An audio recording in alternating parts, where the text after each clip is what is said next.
ఆధ్యాత్మిక అన్వేషకుడు ఎలాంటివాడై ఉండాలి అనేది ప్రశ్న. ఈ ప్రాపంచిక ఆకర్షణల పట్ల అతడు గుడ్డివాడై ఉండాలి.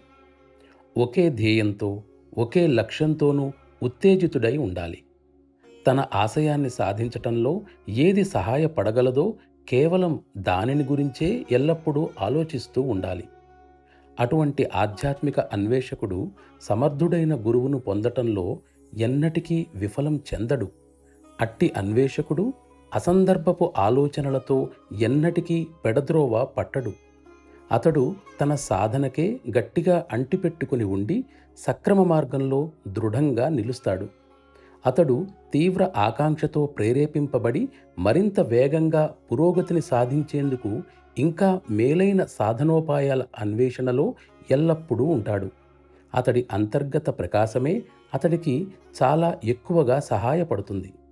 మహర్షులు ఎంతగానో వెల్లడించిన విజయరహస్యం ఇదే. క్లుప్తంగా చెప్పాలంటే, ఖచ్చితంగా విజయాన్ని సాధించటానికి సరైన విధానాలు, చిత్తశుద్ధితో కూడిన ప్రయత్నాలతో కూడిన తీవ్ర ఆకాంక్ష కావాలి.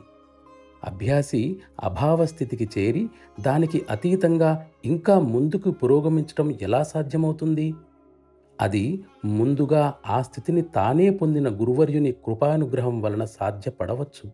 కానీ అందుకు గురువర్యులు తమ కృపను అనుగ్రహించేటట్లు ప్రేరేపించే విధంగా తీవ్ర భక్తిని, ప్రేమను అభ్యాసి తనలో పెంపొందించుకోవాలి.